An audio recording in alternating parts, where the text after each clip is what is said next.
Сәлем жақсыларым, сіздермен бірге мен Ноғайбек Асылай. 3 минутта сабағыңызға ойын қосып, оқушыларды баурап алуға дайынсыз ба? Бұл видео дәл сізге арналған. Learning Apps мұғалімдерге арналған тегін онлайн платформа. Бұл жерде тест, викторина, сәйкестік, жұмбақ сияқты түрлі интерактивті тапсырмалар жасауға болады. Бұл платформаның артықшылығы неде дейсіз ғой? Ең бастысы тегін, қазақ тілін қолдайды, оңай қолдануға болады.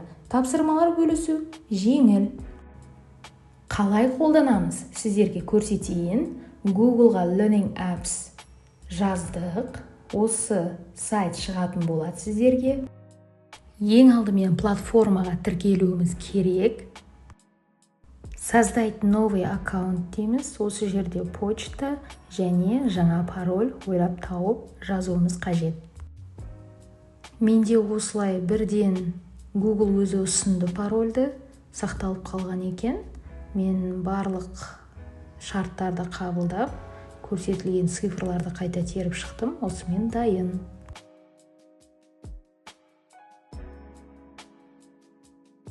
Міне дайын, негізгі парақшаға кірдік. Осы жерде новые упражнения дегенді бассаңыздар, сіздер тапсырмаларды жаңадан құрастыра аласыздар. Міне мәзір берілген, қандай сізге тапсырманың типі керек. Яғни жұптарды табу, классификация, хронологиялық тізбекпен орналастыру. Күнделікті сабаққа қажетті барлық тапсырма типтері бар. Ішінен қалағаныңызды таңдап орындай аламыз. Ал мен сіздерге бірнешеуін жасап көрсетейін. Әріптестеріңіздің әзірлеген дайын жұмыстарында қолдана аласыздар. Мысалға келетін болсақ, лупа тұрған жерге кез келген тақырыпты жазсаңыздар, сіздерге шығарып беретін болады. Мысалы, табиғат деп жазып көрейік. Міне бірнеше варианттар шықты. Ішінен ұнамдысын таңдап алайық. Маған адам және табиғат деген таңдадым. Үлгісін көрейік ойнап. Бұл жерде жеке және топтықта түрі бар екен. Жеке түрін таңдадым. Мұнда бәйге ойыны берілген екен. Өте керемет ұйымдастырылған. Кім сұраққа жауап берсе, сол алдыға қарай шабады. Мен барлық сұрақтарға жауап бердім. Демек, менде бірінші орын.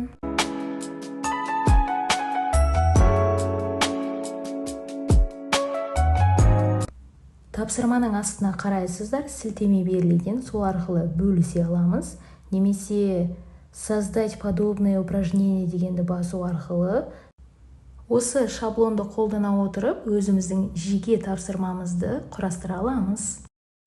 Маған тақырып сәйкес келіп тұр, бір-екі жерін ғана өзгерттім, дәл осы қалпында қолданатын боламын. Сохранить дейміз. Келесі қазақ тілі деп жазып көрдім. Нұсқаларын қарап, хронологиялық тізбек тапсырмасын таңдадым. Қане көрейік.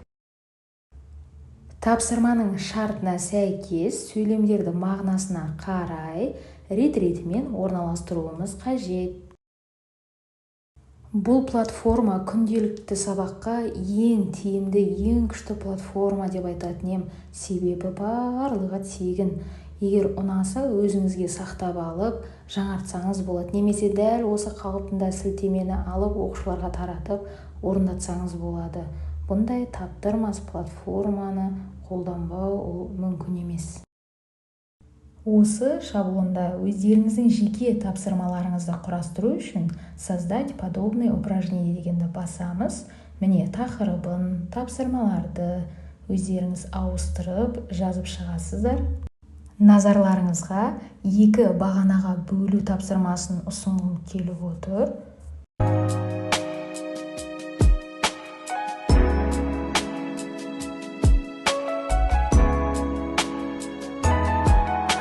Мен тапсырманың шартын былай дайындадым. Яғни кітап немесе фильм екенін екіге бөліп жазып шығу керек. Ал сіз таба аласыз ба?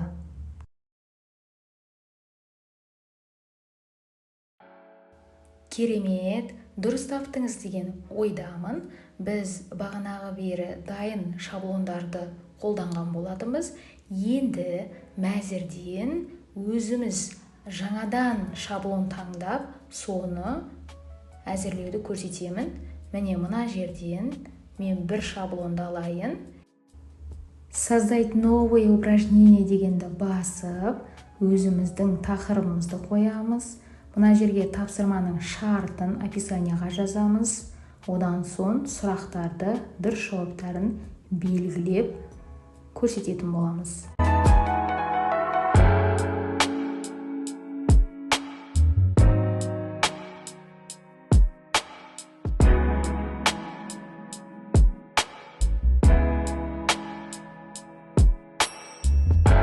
Сұрақтарымыз дайын, өзіңізге сақтап аласыз. Енді сізде миллионер болатын мүмкіндік туып тұр. Сұрақтарға дұрыс жауап беріп көріңіз.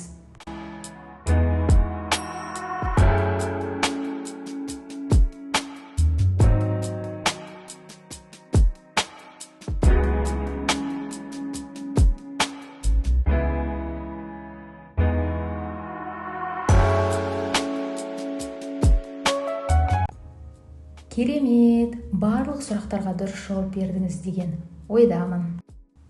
Қазір көрсететін тапсырмам географтарға, тарихшыларға ең пайдалы болмақ. Мен әдейі өзіме осы тапсырманы сақтап алдым. Сіздерге де қызықты болар деген оймен. Тапсырманың шарты бойынша берілген сұрақтағы мекенді осы картадан белгілеп көрсету керексіздер. Жауабын онлайн бірден тексеріп береді.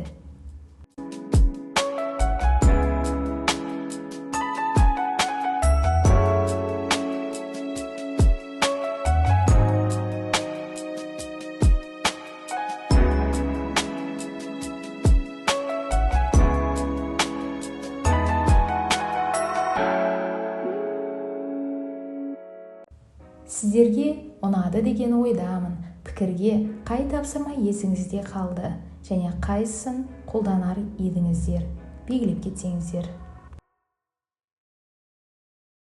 Әрине тіркеліңіздер, лайк басыңыздар, әрқайсыңыздың қолдауыңыз өте маңызды.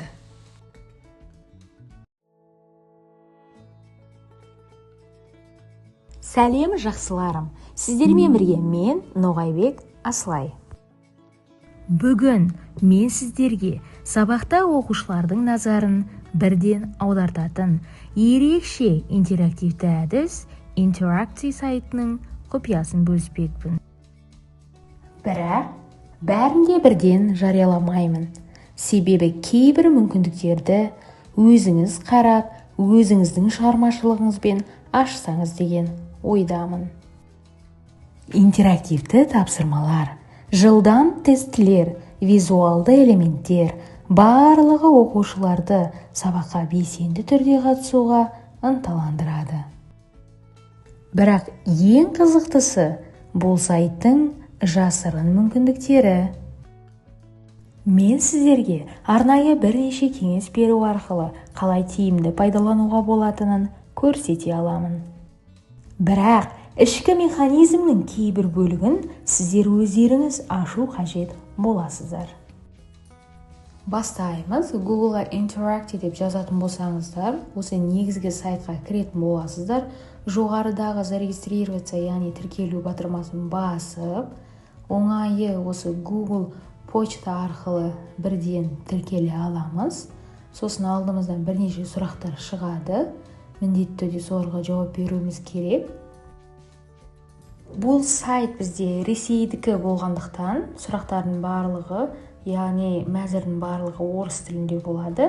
Ал тапсырмаларды құрастырған кезде сіздер қазақ немесе қалаған тілдеріңізді қолдана аласыздар.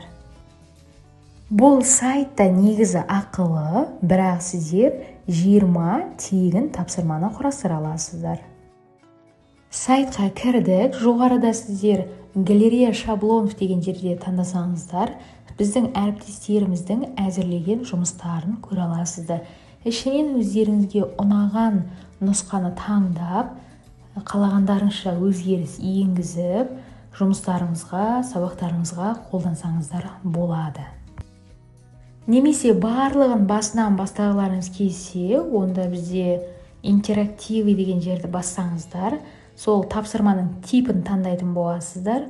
Ол не болуы мүмкін? Карточка болуы мүмкін, кроссворд болуы мүмкін, memory game болуы мүмкін, пазл болуы мүмкін. Барлығын өздеріңіз басынан құрастырсаңыздар болады. Әрқайсысын кіріп көріңіздер, жеңіл, оңай, оқушыларға қызықты болмақ. Осы тапсырмалардың ішінен мен сіздерге бірнешеуін көрсетейін. Алғашқысы колесо фортуны. Міне, бұны өзімізге сақтап аламыз. Ішінен қалаған дизайнды таңдап аласыздар. Енді өзгеріс енгізетін боламыз. Алдын ала бір қарап шығайық. Режим предварительного просмотра.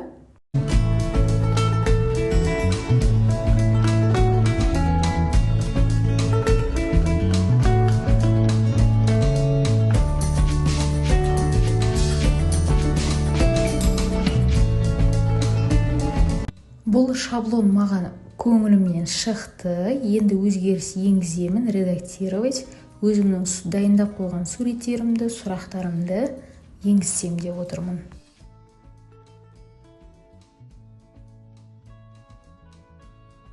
Енді сектор таңдаймыз. Қанша сұрақ қоямыз, сонша сектор қалдыратын боламыз. Мұнда ұту ықтималдылығын да процентпен көрсете аласыздар.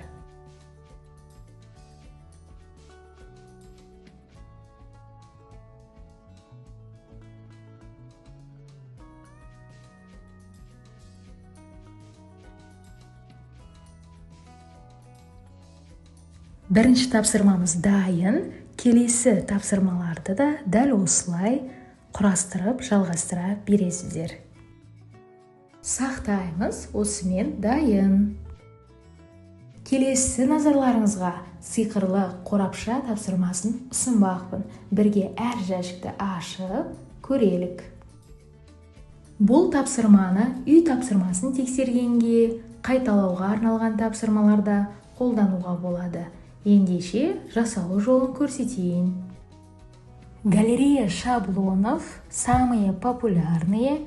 Осы жерден бағанағы сиқырлы қорапша деген тапсырманы таңдаймыз. Использовать, яғни пайдалануды басамыз. Енді қалағанымызша өзгерту енгізе береміз.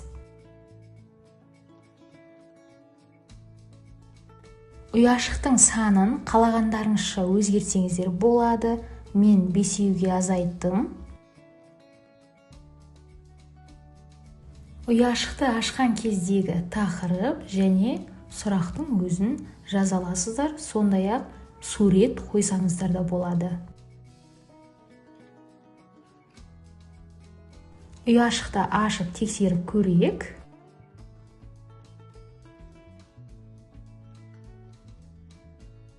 Өздеріңіз көріп тұрғандай тапсырмамен қалаған нұсқада оқушыларыңызбен бөліссеңіздер болады. QR, SMS немесе сілтеме. Енді қазына іздеу тапсырмасын экранда сіздерге үлгісін көрсеткім келіп отыр. Шарты, сіздер әрбір сұраққа дұрыс жауап берген сайын жасырын суреттер ашылатын болады.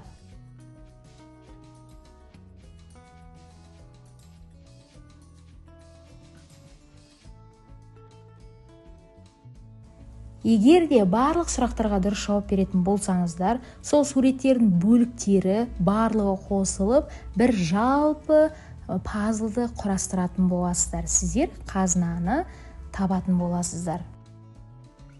Ұнады деген ойдамын. Жасалу жолын көреміз бе? Галерея шаблонов, самые популярные. Осы жерден өзіміздің тапсырманы табамыз.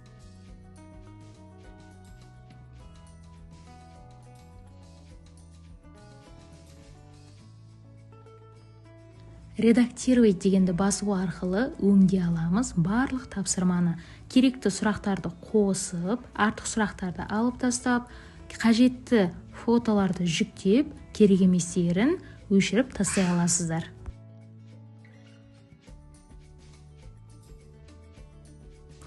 Сұрақтарымыз дайын. Құттықтау сөзді де қазақша қалағандарыңызша ауыстырып жазамыз, сақтаймыз және дайын. Соңғы тапсырма айырмашылығын тап деп аталады.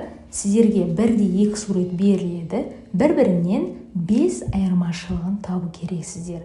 Ал жасалу жолын бұл сіздерге тапсырма болмақ. Өздеріңіз қарап, көріп, керегін түртіп алсаңыздар.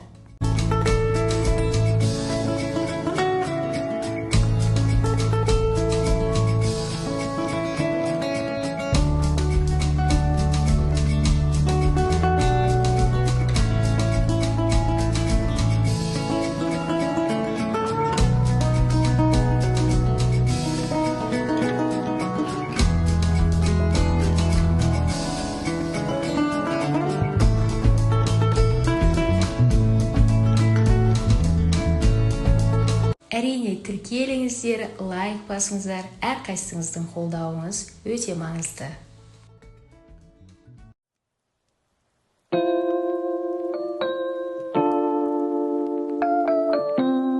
Сәлем жақсыларым. Бүгін мен сіздерге QR-код жасаудың қарапайым әрі тиімді әдістерін көрсетемін. Егер сіздерге ыңғайлы әрі тез шешім керек болса, бұл видео сіздер үшін. QR-код бұл ақпаратты жылдам оқуға мүмкіндік беретін матрицалық код. Ең алдымен Google-ға QR-Code Generator жазамыз. Сол кезде бізде бірнеше нұсқалар шығатын болады. Бізге керегі осы көкпен берілген парақшаға кіреміз. Тіркелу батырмасын басамыз. Өзіміздің почтамызды таңдаймыз.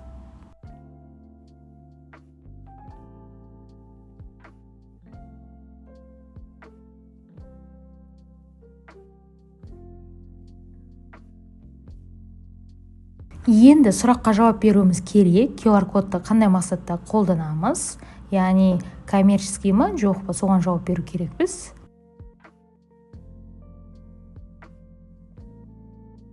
Дайын болды. Енді міне негізгі бет шықты. Мұнда қарасаңыздар PDF-ті, әлеуметтік желіні, кез келген парақшаларды, суретті, музыканы барлығын QR-кодқа айналдыра алады екенбіз. Ендеше бірге жасап көрейік. Үлгі ретінде мен өзімнің YouTube видеомның сілтемесін аламын. Копировать етіп алдым. Енді жаңағы парақшаға келіп вставить етеміз. Және кішкене создавать етеміз, кішкене күтеміз. Ең қызығы, QR-кодтың өзін түрліше сәндеуге болады. Міне оның рамкасын сәндеуге болады, таңдай аласыздар. QR-кодтың өзінің ішіндегі қарадақтарын таңдай аласыздар. Және логотипті қоя аласыздар.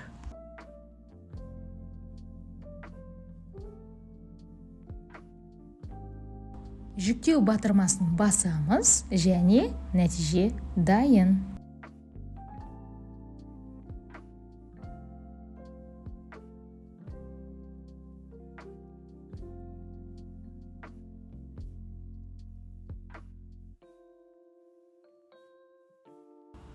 QR-код жасаудың екінші жолын көрсеткім келіп отыр.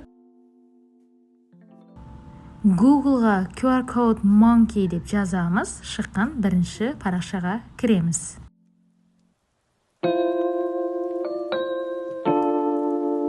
Мұнда да тіркелуіміз қажет.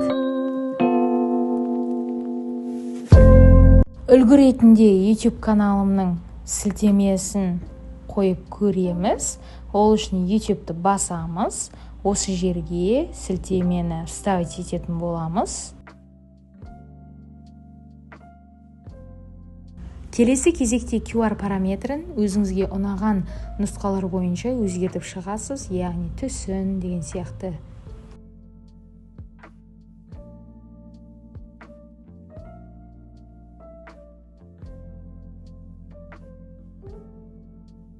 Енді жүктеп аламыз.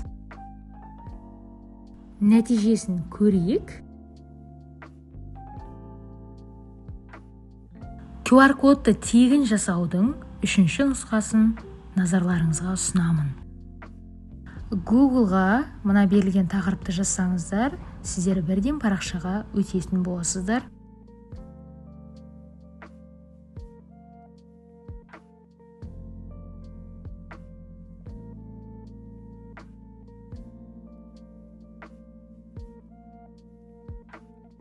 Алдымен тіркеліп аламыз. Менде өз компьютердегі почтам арқылы кіріп жатырмын.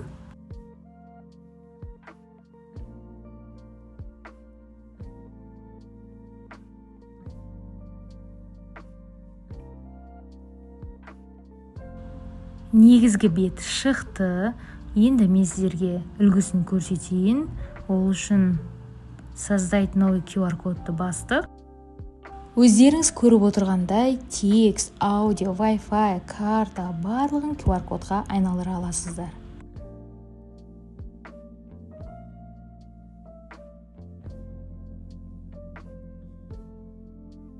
Менің үлгім YouTube болғандықтан, YouTube'тың сілтемесін осында алып келдім.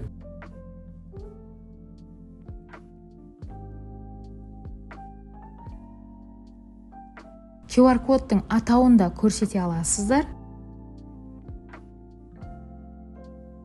Дайын болды, енді нәтижесін көрейік. Төменнен өздеріңізге осы QR-ды сәндеп, әртүрлі шаблондарды алсаңыздар болады. Маған осы 3 QR-дың ішінен ең ұнағаны осы QR-код жасау парақшасы болып отыр. Өте әдемі нұсқалар бар екен.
QR-кодқа әртүрлі логотип та қоя аласыздар. Мен мысалға YouTube-тікін қойдым.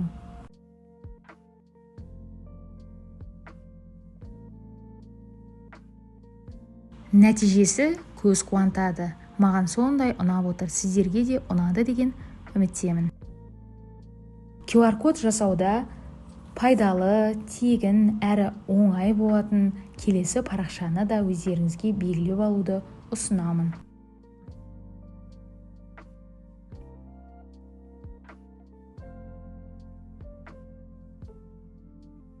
Мұнда сіздер тіркелмей-ақ бірден іске кірісе берсеңіздер болады. Міне мен сілтемемді осында алып келейін.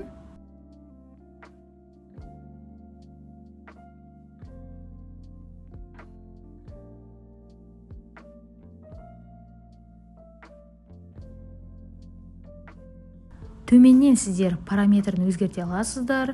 Рамкамен, фонмен, суретпен.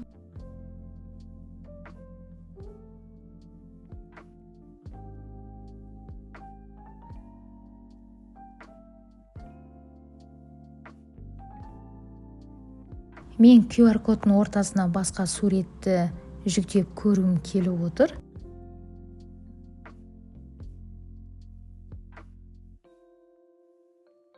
Нәтижесін көрсетейін сіздерге. Қазір үлкейтіп те көрсететін боламын.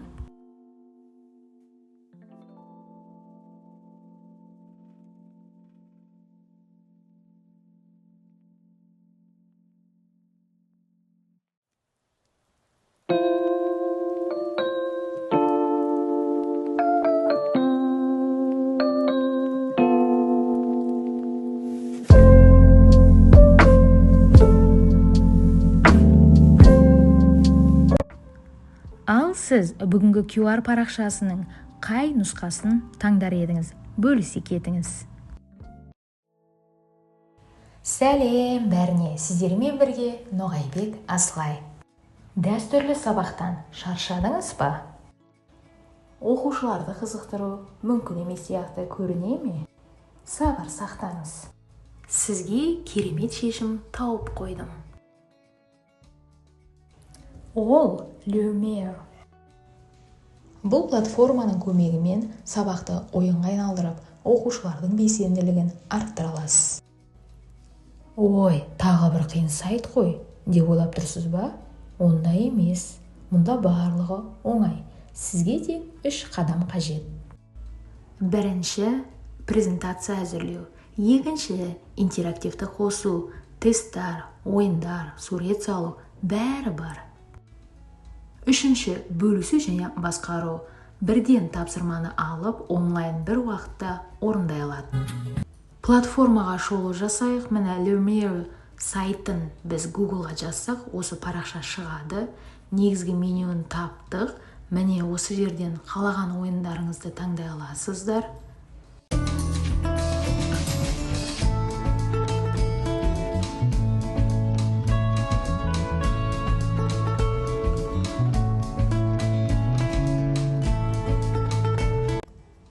Тест с монстром дегенді көрейік.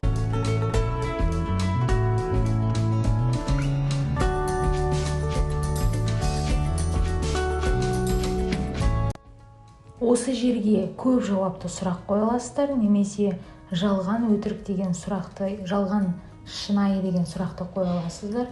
Менде сұрақтар дайын болғандықтан Word-тан алып қойдым. Барлығы 5 сұрақ. Енді ойынға көшейік. Міне екі фон беріпті. Бір фонды таңдап аламыз. Готово деп басамыз. Бұл тапсырманы орындау үшін оқушылар керек бізге. Сол үшін сілтемесін жіберейік. Ойынға сілтеме жіберу үшін начало дегенді басамыз. Осы жерде QR немесе код шығады. Оқушылар өз телефондарынан осы белгілер арқылы өте алады, яғни QR немесе сандар арқылы. Ал бастайық. Негізі көп адам болған қызық болады, бірақ бұл жерде менде бір ғана адам. Егер көп болса, топқа бөлуге болады.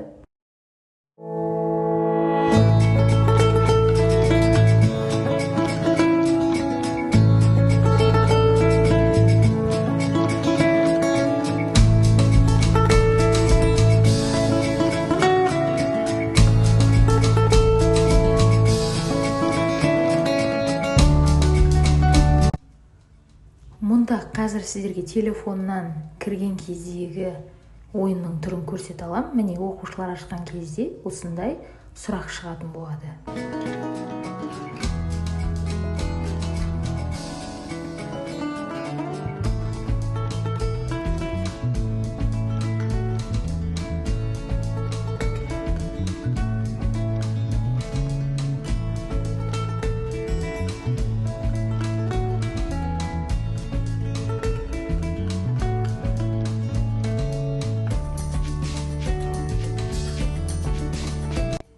Ойынның екінші түрі игровой шоу дегенді мәзірден таңдап алдым.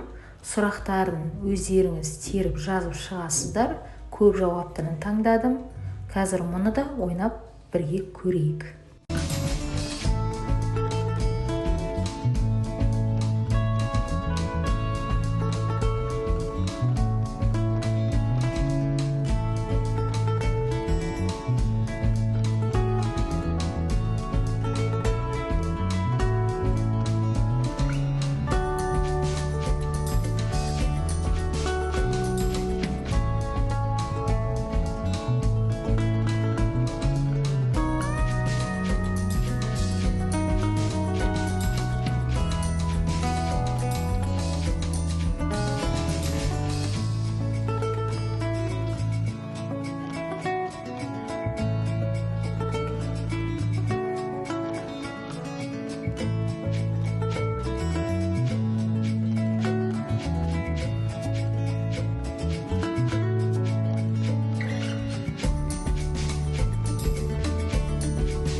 Айта кетейік, бұл ойынды да міндетті түрде оқушылар өздерінің телефондарынан ссылкаларды немесе кодты ашу арқылы қатыса алады.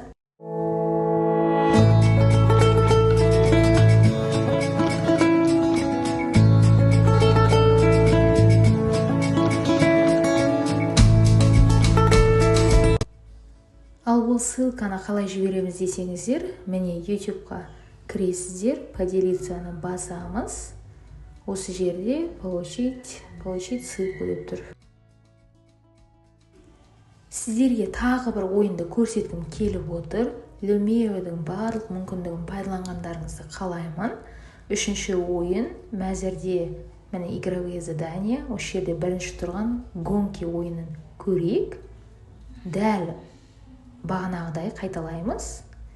Сұрақты жазамыз. Сосын сақтаймыз. Ойнап көреміз бе? Қатысушылардың санын анықтайсыздар. Бұл жерде де оқушылар QR арқылы қосыла алады.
Енді сіздерге осы платформадағы басқа әріптестеріміздің әзірлеген жұмыстарын да пайдалануға болатындығын көрсеткім келеді. Ол үшін библиотека Lumio деген жерге кіреміз. Осы жерде сіздерге барлығы берілген ойындар, презентация, тесттер бар. Өздеріңіз мына жерден сыныпты, атын, пәнді таңдай отырып, әрқайсысын жеке-жеке ашып, мүмкін өздеріңізге бір тиімдісін таңдап алсаңыздар болады. Мен numbers деген тақырып таңдадым, яғни сандар ағылшын тіліндегі. Сыныпты белгіледім. Енді осы жерге ойындар шықты. Ішінен көзіме ең ұнамдысын таңдап алдық.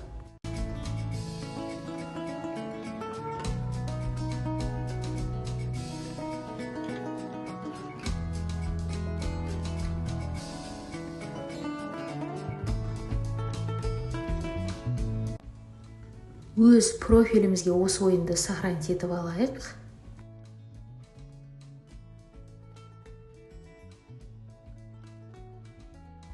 Ойынды ойнамас бұрын осы парақшаны оқушылармен бөлісуге болады. Олар осы ойынға қатыса алу үшін QR немесе мына арнайы кодты теретін болады сайтта.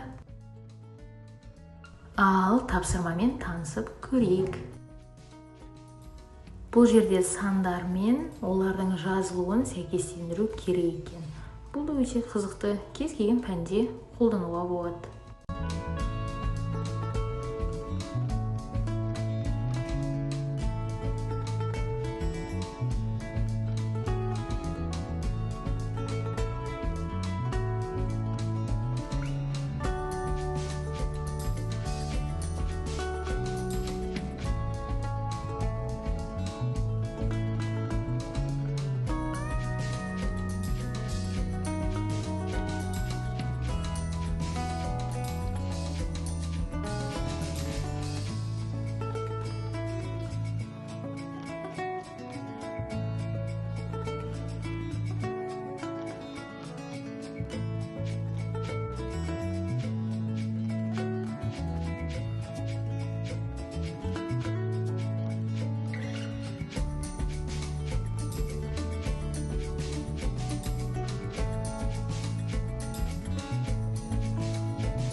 Ал сіз ең алдымен қай ойынды ойнатар едіңіз?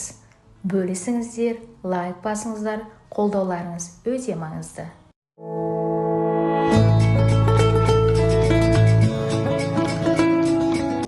Сәлем, жақсыларым. Сіздермен бірге мен Ноайбек Аслай. Бүгін сіздерді интерактивті оқытудың тренді EducaPlay платформасымен таныстыратын боламын. Неге бәрі EducaPlay платформасын таңдайды? Себебі тесттер, викториналар, ойындар барлығы бір жерде. Ең бастысы тегін. EducaPlay платформасы да жасанды интеллект құралы. Сенбейсіз бе? Видеоны соңына дейін көріңіз және жақында ашық сабағы бар әріптесіңізге жіберіп қойыңыз. Ал ендеше бастайық. Googleға EducaPlay жазамыз. Міне алғаш шыққан сайтқа кірдік. Негізгі бетте сіздер тіл таңдай аласыздар, ағылшын және орыс тілі. Тіркелу үшін Google арқылы кірген сіздерге оңайырақ болады.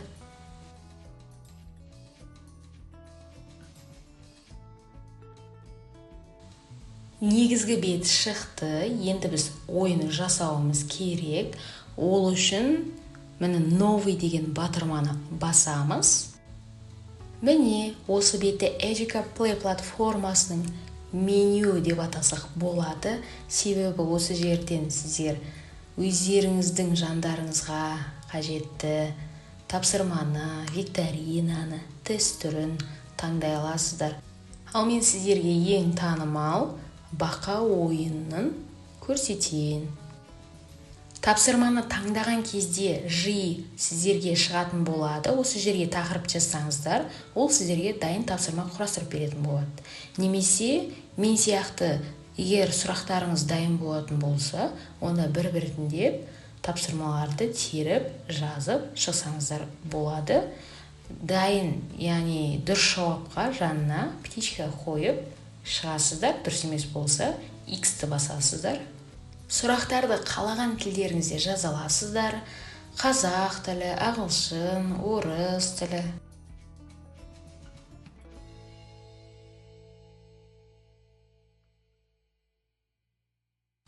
Сұрақтар дайын. Енді келесі мәзірге, келесі таңдауға өтетін боламыз.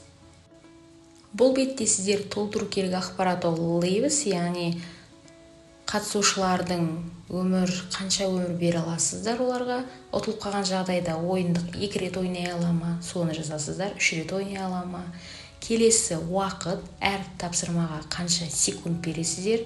Мен 3 секунд дедім. Негізгілер осы. Келесі мәзірге өтеміз. Үшінші, бұнда ақпарат, тақырыпты жазамыз. Description, суретте өтесіздер, қай сыныпқа арналған деген секілді. Ойынды сақтамас бұрын превьюді басу арқылы ол қандай түрде болады ойын, соны бір қарап көрсеңіздер болады. Мұнда да тіл таңдай аласыздар, ағылшын немесе орыс тілі. Міне дауыстарын өзгерте аласыздар, ақпарат берілген. Ойынды сақтаймыз. Сілтемесін оқушылардың чатына жіберсеңіздер, олар бір уақытта барлық оқушы өз телефондарына кіріп, ойынға қатыса алады. Өздерінің бал ұпайларын иемденеді. Ойынды ойнап көреміз бе?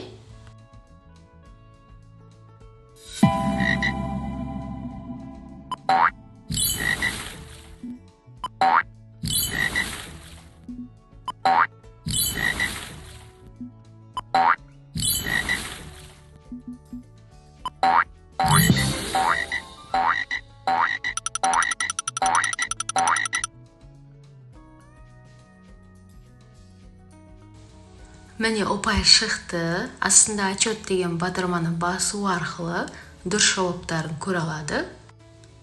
Ал мына файл деген белгіні бассаңыздар, оқушылар туралы отчетты көресіздер. Яғни, егер оқушылар өз Google почталарымен кірген болса, онда оқушылардың аты-жөндері шығып тұрады. Назарларыңызға тағы бір тапсырманы тексеріп көруді ұсынғым келіп отыр. Бірінші тұрған расстановка. Бұл жерде біз жасанды интеллект арқылы сұрақты құрастырып көрейік. Тақырып Қазақстан деп жаздым. Маған тарихқа қатысты құрастырып берген екен. Соны көрсетейін сіздерге.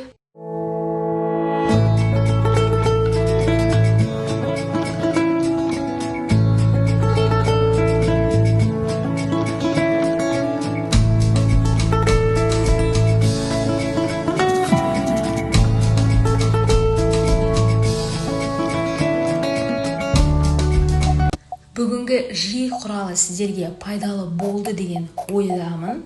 EducaPlay платформасында қандай тапсырмаларды негізі өздеріңіз қолданып көрдіңіздер? Айта кетсеңіздер. Ура! Біз жеңдік. Әрине тіркеліңіздер, лайк басыңыздар. Әрқайсыңыздың қолдауыңыз өте маңызды.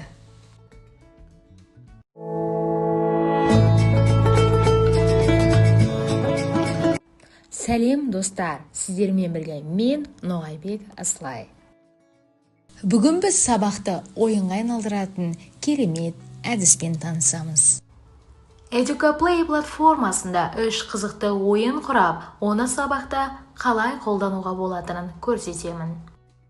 Ендеше Memory Game, Alphabet Game және Crossword жасауды бірге үйренейік. Видеоның соңында бонус лайфхак бар, сондықтан соңына дейін қараңыз. Алғашқы ойынды құрастыру үшін мәзірден память деген батырманы басамыз. Алдарыңыздан жасанды интеллект шығады. Осы жерге өз тақырыптарын жазсаңыздар, бірнеше секундтың ішінде ғана сіздерге тапсырма ұйымдастырып береді. Тапсырмамыз дайын, енді ойнап көрсек қайтеді? Ойынның шарты бойынша бірдей сөздерді сәйкестендіру керек, немесе сөздер мен суреттерді жұптастыруға болады. Енді бұл тапсырмаларды кез келген пәнде қолданыламыз. Мысалға, тілдік пәндерде жаңа сөздер мен олардың мағыналарын сәйкестендіру, математикада есептің берілуі мен жауабын сәйкестендіру, және тағы да басқа пәндерде берілген суреттер мен сөздерді сәйкестендіре аласыздар.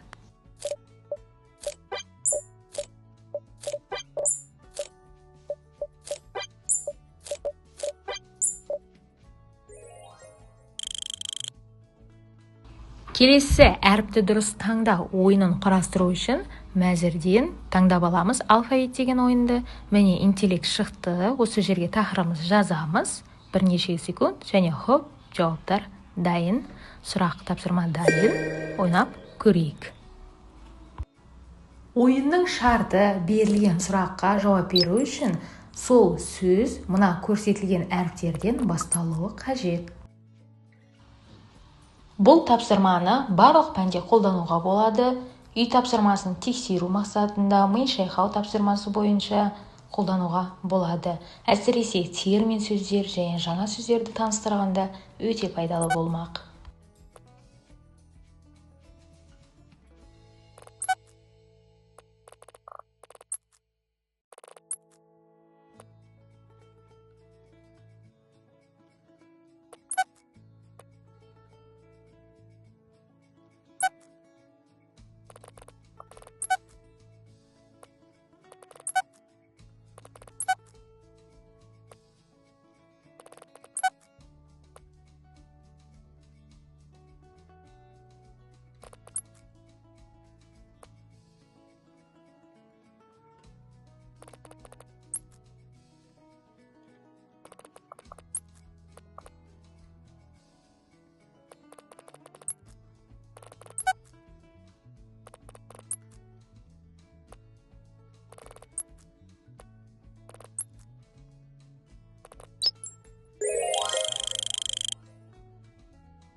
Үшінші ойын барлығымызға танымал кроссворд. Мәзірден кроссворд таңдайсыздар.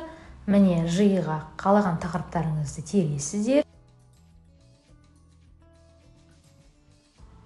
Тапсырмамыз дайын. Енді орындап көрейік, өте қызықты болайын деп тұр. Бірге көрейік. Назарларыңызға бонус лайфхакпен бөлісетін уақыт келді. Оқушыларыңызға үй тапсырмасына ойын ұйымдастыруды осы платформада құрастыруды тапсырыңыздар. Бұл олардың креативтілігін арттырады. Ал сіз ең алдымен қай ойынды ойнатар едіңіз?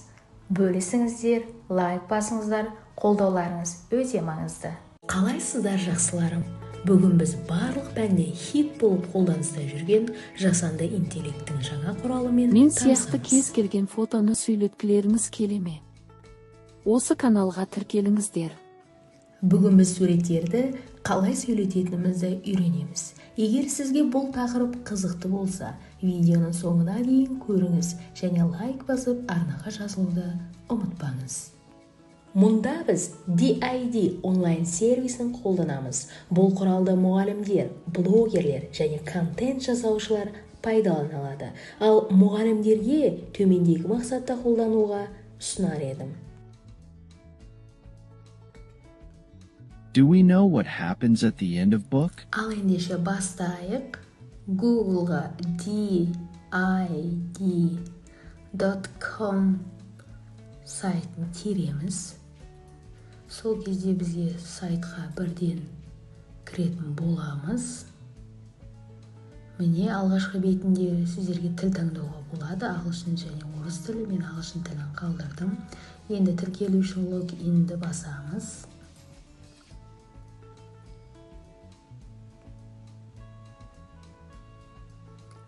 Мұнда сіздер Google арқылы тіркелсеңіздер болады және Apple арқылы. Мен Google'ды таңдадым.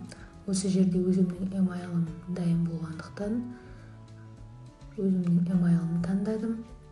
Енді бірден парақшаға өтеміз. Ол жерде бізге кішкене сұрақтар болады. Соған жауап беруіміз қажет. Алғашқы сұрақ DID сайтын қандай мақсатта қолданасыз? Жұмыс үшін дедік. What's your role? Сіздің бұндағы роліңіз қандай? Бұл жерде команда мүшесі дегенді таңдадым. Келесі DID бұл сайтты сіз қандай мақсатта қолданбақсыз? Мен бұл жерде оқыту және білім беру дедім.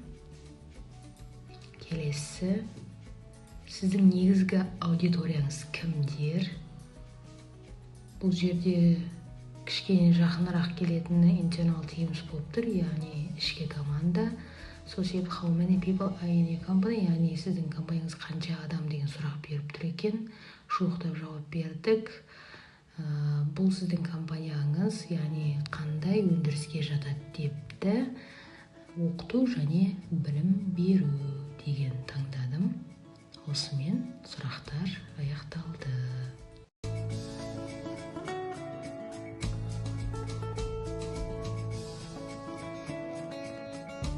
Міне бізге керекті бет экранға шықты. Негізгі осы бет керек бізге. Create video, яғни видеоны жасау батырмасын басамыз. Осы жерде қазір дайын фотоларды жүктейтін боламыз. Егер сіздер компьютерге жүктеген болсаңыздар, осы сайтқа қазір көшіріп әкелу арқылы видеоға жан беретін боламыз, яғни видеоны сөйлететін боламыз.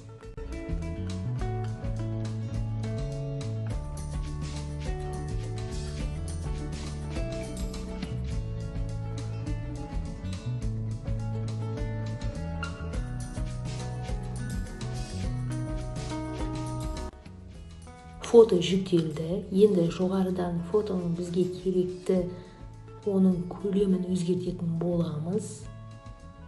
Осы жерде ер адамның дауысын ауыстыруымыз керек. Енді керекті мәтінді мен Wordқа дайындап қойғанмын. Осы мәтінді копировать етіп осы жерге қоятын боламыз. Сол кезде осы мәтінді сөйлейтін болады. Бірақ бір ескертетін жағдай 10 сөзден аспау керек. Видео сөйлеу үшін 10 сөзден аспау керек. Сол себепті мен мына жерден артық кейбір сөздерді қысқартуға тура келеді.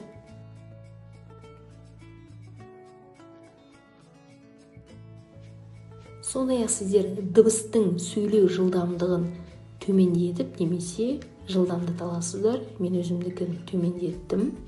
Do we know what happens at the end of book? Do we know what happens at the end of book? Видеоны сақтамас бұрын атауын өзгертіп алайық. Муслим деп жазып алдық. Енді сақтаймыз. Generate. Let's go.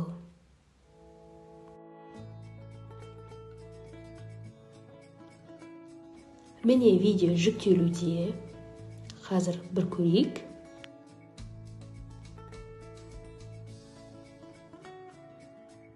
Do we know what happens at the end of book? Do we know what happens at the end of book? Осылай дайын болған видеоларды компьютерға сақтау үшін 3 нүктені бассаңыздар, download деген шығады, яғни жүктеу, осыны бассаңыздар, сіздерге міндетті түрде ол компьютеріңізге сақталатын болады.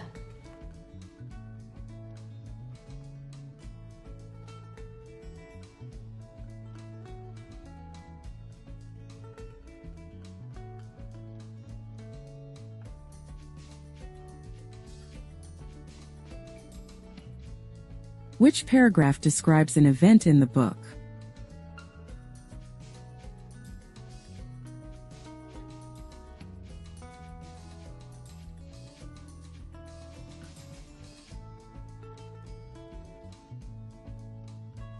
Міне видеомыз дайын. Егер сіздерге бүгінгі ақпарат пайдалы болған болса, жоғалтпас үшін арнама тіркеліңіздер, лайк басып, әріптестеріңізге жіберіп қойыңыздар.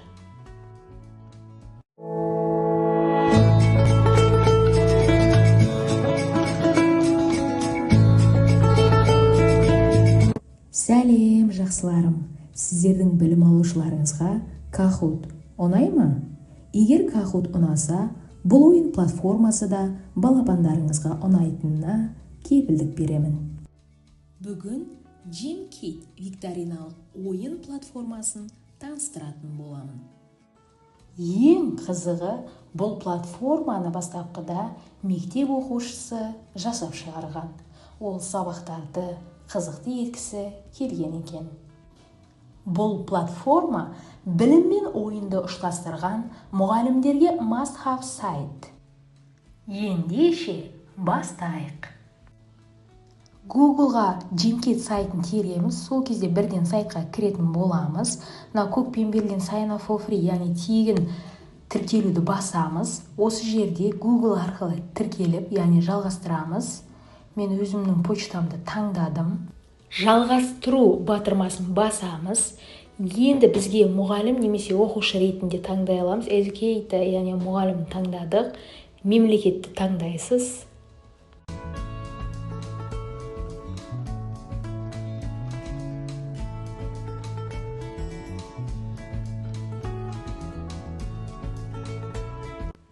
Келесі кезекте өз пәндеріңіз таңдайсыздар. Мен ағылшын тілін таңдадым.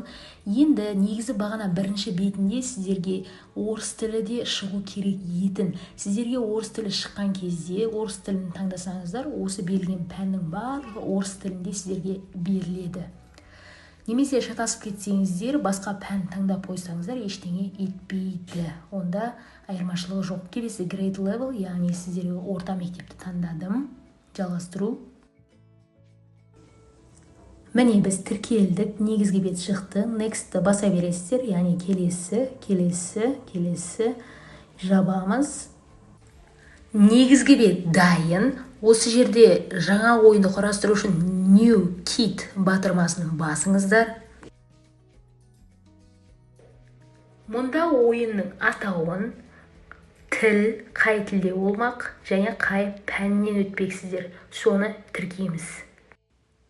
Мысал ретінде тақырыпты body parts, яғни дене мүшелері деп таңдап алдым, оңай тақырып алдым. Келесі тіл, мен қазақ тілін таңдадым. Өздеріңізге керекті тілді мына жерден таңдай аласыздар. пән қалдырдым. Келесі жалғастырамыз. Осы жерден жай ғана бір фон таңдап алсаңыздар болады.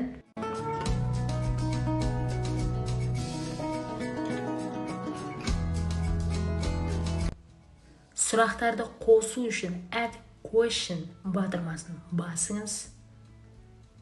Міне, осы жерде question деп тұр, яғни қазақ тілінде немесе орыс тілінде сұрағыңызды жаза аласыз. Төменге жауаптарын белгілейсіз. Егер дұрыс жауап болған болса, онда осы жасыл белгіні қалдырасыз. Егер қате жауап болса, онда үстінен бассаңыз, ол қызарады. Мен өз жауаптарымды жазып жатырмын. Жоғарғы жағында байқасаңыздар, сұраққа сурет қоя аласыздар, аудио қоя аласыздар, немесе формула қоя аласыздар. Міне, бірінші сұрақ дайын. Екінші сұрақты қосу үшін қайтадан add question, дәл осылай жалғастыра бересіздер. Осы жолға сұраққа суретті қойып көрмекпін. Ол үшін add photo суретті қоюды таңдадық. Міне upload скачать батырмасын басамыз. Алдын ала дайындап қойған фотоны тауып алып, осында алып келетін боламыз.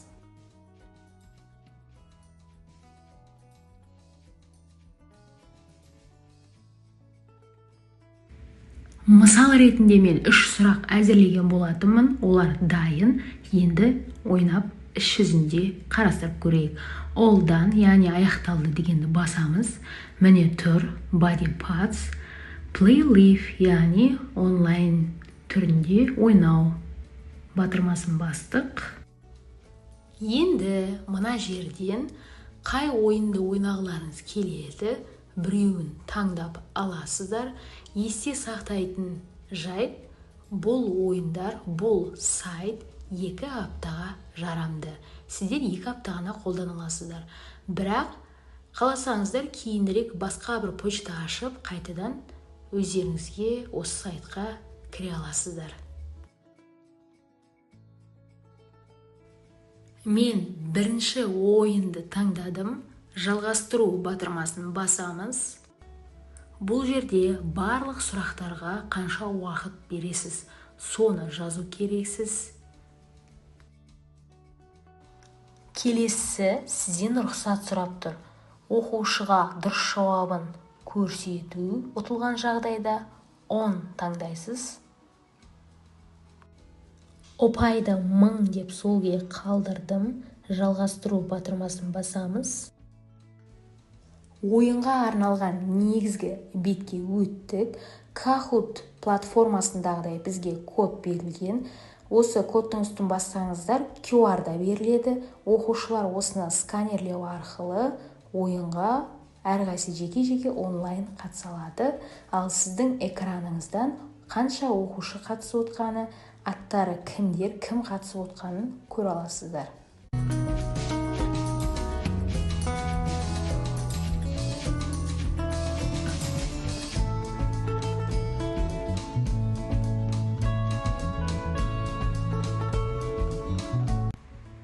Ойынға қатысушы оқушылар түгел кіргеннен кейін Start Game, яғни бастау батырмасының басамыз. Енді әрбір оқушы өз телефонынан отырып ойынды бастай береді. Бұл ойын түрінің шарты бойынша жаңағы персонаж секіру арқылы кедергілерден өту керек. Ал кедергілерден өту үшін оған күш, энергия керек. Ал энергияны алу үшін ол осы сұрақтарға жауап беру керек. Бұл ойын балаларға, студенттерге, барлық жасөспірімдерге қызық. Бұл платформаны сабақта қолдану арқылы бірде-бір оқушы назардан тыс қалмайды. Ойынның соңында қай оқушы қанша ұпай алғанын тексере аласыздар және жеңімпазды автоматты түрде өздеріңіз анықтай аласыздар.